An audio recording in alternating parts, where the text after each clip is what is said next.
Hello everyone, my name is Jimmy and welcome to The Last Lap. In today's video we're going to be breaking down everything that happened from Homestead Miami Speedway. Before we quickly hop into the video, just want to remind you guys to hit that like button and subscribe button. We would greatly appreciate it if you guys did that. But let's go ahead and hop into the video.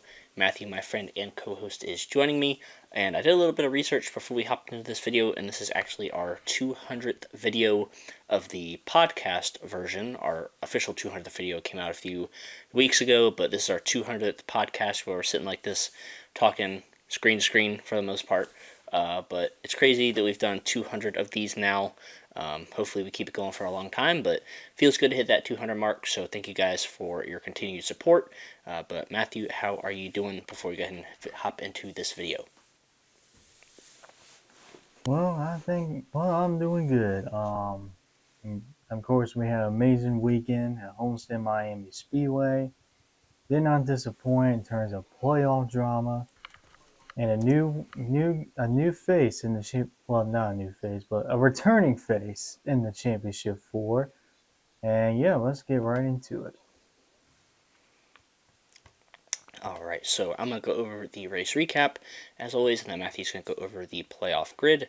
So Martin Truex Jr., he started up front, started on the pole, but he faded a little bit in stage 1. William Byron, Brad Keselowski, and Kyle Larson quickly made their way to the front. The first stage, green flag pit stops were a little bit interesting. Most of the field pitted a little bit before halfway, but Denny Hamlin decided to wait probably an extra 8 to 10 laps to pit exactly at halfway in stage 1, and he lost about half a lap of time pitting like 8 to 10 laps after everybody else, but he would make it back up. I think he actually improved his position by 1 or 2 spots by the end of the first stage. But Kyle Larson, he took the lead away from Brad Keselowski after green flag pit stops. Chris Buescher, he went a lap down in stage 1, just did not have much speed today. Ricky Stenhouse Jr., he spun with 4 laps remaining in stage 1, and Kyle Larson was up front, so he would win the first stage. Kyle Larson also dominated most of stage 2 until the final few laps. Ryan Blaney just caught him and straight up passed Kyle Larson late in stage 2 to get the stage win there. And then in stage 3, Blaney, Hamlin, and Larson were 1, 2, 3. Larson made his way up to second. And then coming to green flag pit stops in stage 3, Ryan Blaney, he begins to come off of the track to pit under green flag conditions. Kyle Larson tries to push pretty hard to get really close to Ryan Blaney, as close as he could, and he ends up smashing into the sand barriers at the entrance of pit road. So some of you guys might remember when Kurt Busch was trying to come down pit road in 2004, I believe, and the tire actually came off the car and he somehow made it to pit road. Well, Kyle Larson didn't have that much luck. Blasted into the sand barrier. Sand goes everywhere. The caution comes out. Looks like he was trying to get away from Ryan Blaney to get out of his way, and he kind of got into him just a little bit, and he tried to jerk to the right to get away from him and ended up hitting the sand. So at least Larson didn't really take out Ryan Blaney doing that. But after that is when all of the chaos began to start. There was a caution on that restart involving J.J. Yeley, Ross Chastain, John Hunter Nemechek, and Brad Keselowski. I believe a few cars just got pinched up in the off of turn 2, and Yeley went to the inside wall, hit pretty hard. Glad he was okay. And then there was a restart after that. Blaney, Hamlin, Byron, and Bell were the first 4. And if I remember correctly, this is the move that got Christopher Bell to the lead. He had like a power move. The front 2 were battling, and then Bell just sent it in there out of nowhere and grabbed the lead from them. And then there was a caution after that involving playoff contender Denny Hamlin. So he drove into turn 1, and you could just see the car just snap out of nowhere. And he pounded the right side of his car against the wall. That would end his day. He said something broke in the steering, and as you could see on the onboard footage for Denny Hamlin, when he's holding onto the wheel, he goes to turn, and then it just snaps out of his hand, and then he just hit the wall. So not really sure what happened there. And then under that same caution, Martin Truex Jr. blew an engine and that would end his day. So 2 JGR cars with trouble under the same caution within the same 5 minutes. I'm sorry to bring this up, Matthew, but it brings back Darlington vibes last year when Kyle Busch literally blew up under caution. That's pretty much what happened this year with Martin Truex Jr. He just blew up out of nowhere. He wasn't leading, but still, Martin Truex Jr. ended up blowing up under yellow. And then there was another restart with 26 laps remaining, involving Ryan Blaney, William Byron, Christopher Bell, and Kevin Harvick. I believe Christopher Bell's crew lost him the lead on that pit cycle, so he fell back to third. But it wouldn't matter. Christopher Bell would fight hard to get back to the lead. He took the lead from William Byron with about 15 laps to go. And then Ryan Blaney got by William Byron for second place with 7 to go. And Ryan Blaney was trying to catch Christopher Bell, but just could not do it. Christopher Bell would go on to get the win and punch his ticket to the championship for next week at Phoenix. So I'll quickly go over the results. Christopher Bell, Ryan Blaney, Tyler Reddick third, AJ Allmendinger fifth. I have no idea how he got in the top 5, but great run for AJ Allmendinger on an oval. And Bubba Wallace in sixth, teammates with Tyler Reddick. They had arguably the best combination of team paint schemes this year. Tyler Reddick with the Hamburglar car, and then Bubba Wallace with the Grimace car from McDonald's. Really cool marketing and thing they did for that, for those two cars to be on track. Scrolling down the list, Eric Almirola ninth. Not really sure how he got there either, but good run for him. And Austin Dillon rounds out the top 10. Austin Dillon actually deserved to be in the top 10, because when I was looking throughout the race, he was in the top 10 all day long. And I think his pit crew lost him a few spots late in the race, but he was able to get back up to 10th. So great run for him. And some other spots where some other playoff drivers finished. Buescher 21st, Truex 29th, Hamlin 30th, and Larson 34th. So as for my quick post-race thoughts, I'll start with Christopher Bell. He had an up and down day as well. I think he almost got lapped earlier in the race just because they made an adjustment, and I think it went the complete opposite of what Christopher Bell wanted, so he had to really hang on to the car. Almost went a lap down, ends up coming back, persevering, and making adjustments, finding his way to the front, and winning the race. A complete 180 for Christopher Bell's day, went from almost being a lap down to winning the race. So great for him, especially after coming up one spot short last week at Las Vegas. Now he gets to race for a championship a second year in a row, and kind of same thing as last year. He might be starting to get hot at the right time. He could easily win the championship at Phoenix in 2 weeks just because of momentum. So great run for Christopher Bell there. And then my other post-race thoughts involve the playoff drivers that did not run well today. Starting with Chris Buescher, I have no idea what happened to Chris Buescher this week. His teammate Brad Keselowski was in the top 5 all day, leading laps even. He got stuck in traffic. He got caught a lap down, tough break for him, and then got involved in a wreck. But Keselowski had top 5 speed. Chris Buescher, nowhere near that. Finished 21st. Now pretty much in a must-win situation. And then Truex and Hamlin, I'm going to spoil the playoff grid just a little bit, but they both entered Homestead +2, and now they both leave -17 after Homestead going into Martinsville. So both JGR cars that we thought were going to make it into the championship for at the start of the playoffs, now are both out going into Martinsville next week. And then Kyle Larson, he punched his ticket to Phoenix already last week, so him wrecking at Homestead doesn't mean too much unless momentum is a thing, but he did have a fast car. As far as that whole incident goes, I saw some people trying to blame this on Ryan Blaney for slowing up too much, and I don't think you can blame a driver for being too conservative coming to pit road, because Ryan Blaney, he's trying to win this race. He's trying to, if he wants to back it down a few miles an hour, just make sure he doesn't speed, then that's fine. I mean, yeah, I know he slowed up and Kyle Larson was caught off guard by it, but even in Kyle Larson's interview, he said even if he did slow down, that it was on him for going too hard, trying to push the limit getting to pit road. But I really think if this was Phoenix, I don't think Kyle Larson would have tried to send it that hard coming to pit road. I feel like, he already had the win. He was just going for it, trying to push the limits to, get as much as he could coming to pit road, and made a mistake. So I I don't think he would do that at Phoenix. I could be wrong. Maybe he would. But I'm going to steal this stat from Matthew. I'm going to give him credit. I don't know where he got it from, but he said Kyle Larson has 17 wins with Hendrick Motorsports, but he also has 17 DNFs. So this has been the story of Kyle Larson this whole year, too. He's either been hot or not.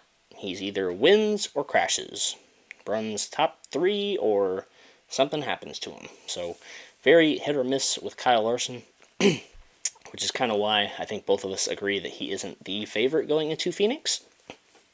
They can easily turn it on. He can have a great day and win there, or he can make some kind of mistake and not win the championship. So, yeah, that's pretty much all I really have to say about the race. Matthew is going to go over the playoff grid with all the points and where everybody stands going into Martinsville. So, Matthew, go ahead and do the honors. All right, so what an amazing race we had at Homestead Miami Speedway. One of the best mile and a half that we have. Multi groove lane, either be on the very bottom or right up against the wall, aka the Dale Jr. Larson line, and did not disappoint. So what an amazing race it was. So looking at the playoff standings after this weekend. So Christopher Bell, who punches his ticket to the championship for the second year in a row, congratulations to him. This season has been an interesting season. Of course, he won Bristol Dirt, but after that, he seemed very inconsistent. But once the playoffs started, this team got it going with 3 straight poles, and they just have much better speed than they had in the regular season. And especially seeing around the 8, he almost won in Las Vegas like the past race, and now he is able to basically prove that wasn't a fluke and won at Homestead. So congratulations to Christopher Bell. I'll be looking forward to see how he does for the second straight year at Phoenix. Um, we'll see how he does. Of course, Kyle Larson, he punches ticket in at Las Vegas, which I will get to him in a little bit. Third, William Byron plus 30 points. I think as long as William Byron this coming weekend doesn't do anything, doesn't have a catastrophic ending, I think he's good to go for the championship forward. I think it's a safe bet to say that William Byron is going to be in the championship four after this weekend. So this should be as long as nothing happens. And then the last guy in, Ryan Blaney plus 10, who has been a big surprise to me this playoffs. He has shown much better speed than he did the regular season. Penske in general has shown much better speed than they did the regular season. And I mean, these last 2 races have proven that this team is starting to get things going the right time, and they were able to get a bunch of stage points, a stage win, and now they're plus 10. So it doesn't mean they're safe or anything, but they're in a good spot as long as they qualify well. Because we'll get to Martinsville in a little bit. We know how hard that's going to be to pass. And make sure nothing bad happens, and he should be good to go. Now, the first guy out, Tyler Reddick, minus 10, who at Homestead, he ran a very solid race. I mean, he wasn't one of the race winning cars like I hoped, but he still did his job, being the top 10 pretty much all day, getting stage points.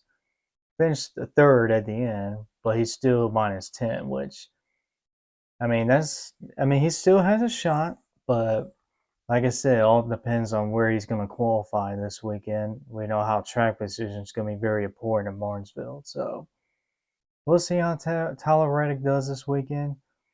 Um, and then we get to the 2 JGR cars: Denny Hamlin, Martin Truex Jr. minus 17. Now for Denny Hamlin, if you remember, before he had this incident, he had a little running going on with Ryan Blaney, which he almost pretty much pulled a Larson at Pocono all over again, with Blaney.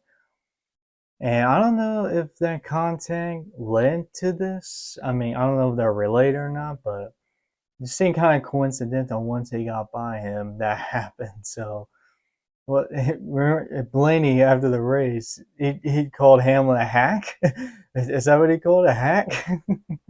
That was funny there, but real petty. But well, Denny Hamlin, he and Martin Truex Jr., which Martin Truex Jr. I mean, we've given him flack this whole playoffs for just not showing up. But this time, I mean, it was just bad luck. The Larson thing on pit road pretty much screwed him. I mean, he was trying to lap down. He was in the back basically, and then the blown engine happened. So that was just absolutely bad luck on Martin Truex's part. But this will be an interesting battle here because these two here, they have been very good at Martinsville. Denny Hamlin has been historically great at Martinsville, 5 grandfather clocks. Martin Truex Jr., who's had a lot more success at Martinsville lately with 3. And this is going to be a fun battle to watch, these two, because these two have been both great short track racers, great in Martinsville. It's gonna be an interesting battle, but I mean, -17. It's still that's borderline must win right there. So depends on where they qualify, of course. But it's gonna be interesting watching these two battle it out at the end. And then Chris Buescher, pretty much a must win. I'm not gonna sugarcoat it. He's in a must win. He's been disappointing. I don't know what has happened to this team this round. I mean, his teammate Brad Keselowski is running for at the front, and there he is stuck in 27th. I mean, what has happened with this team? I mean, I knew it was gonna be a tough task for him to get in the championship for, but man, this is even worse than I thought. Now, of course, he can still win Martinsville. I mean, he did win at Richmond in August with the short track package. So I can't exactly count him out yet, but it's gonna be a tough task. He's gonna have to qualify well and pretty much be up front all day if he wants a shot at winning. So he's got a tough task there this coming weekend. So that is the playoff grid. Um, But of course, I need to talk about what happened with Kyle Larson on pit road. I have no idea what in the world he was thinking there.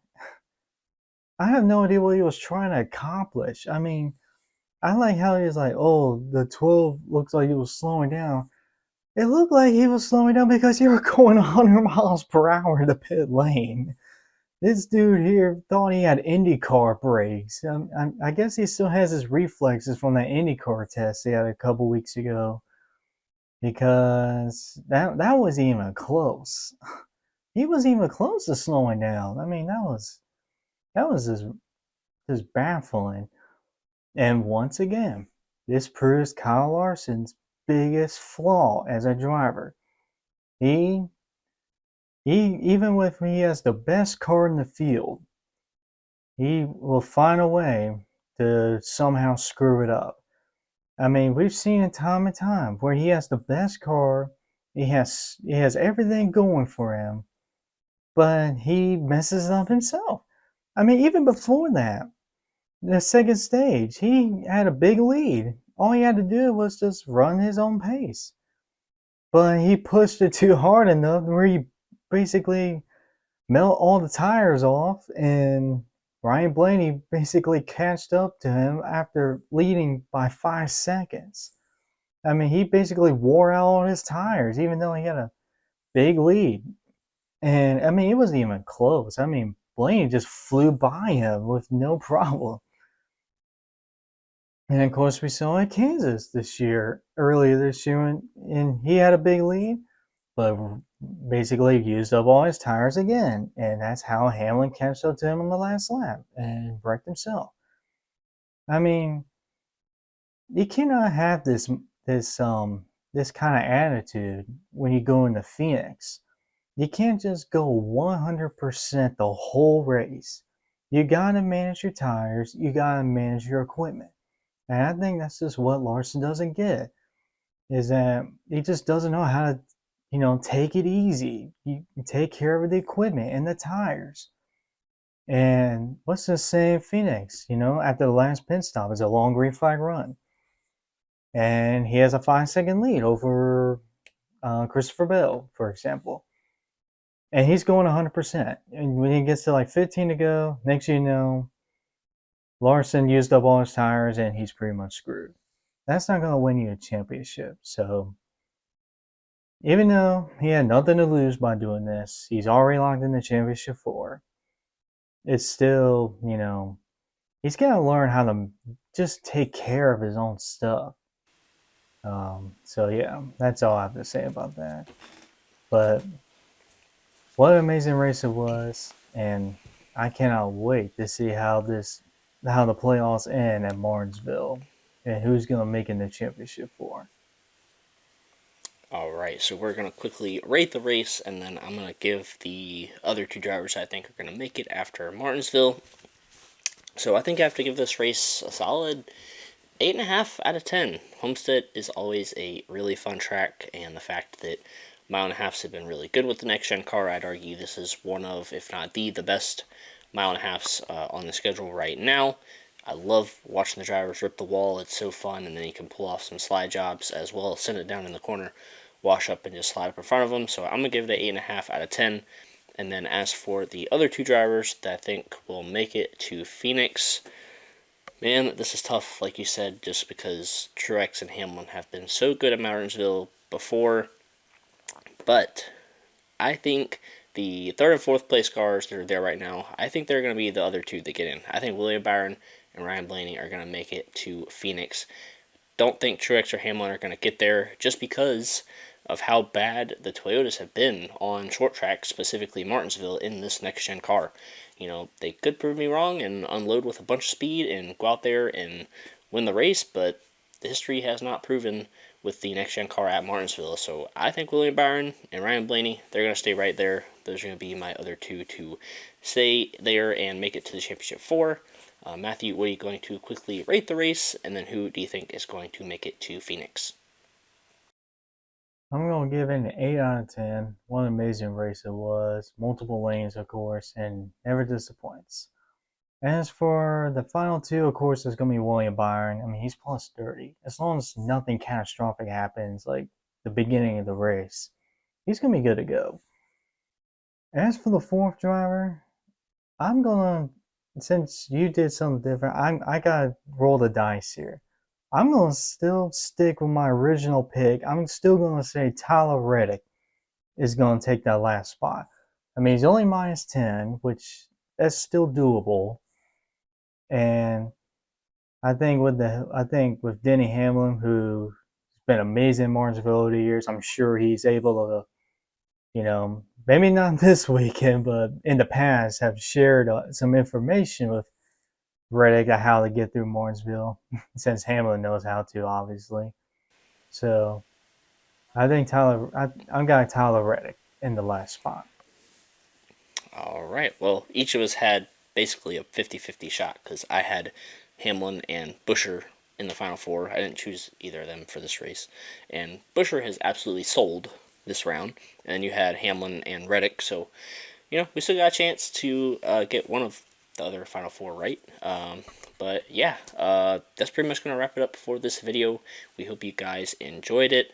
Martinsville is this week. We are both going there, so there will be a vlog coming out probably sometime later next week. Probably after our Martinsville review.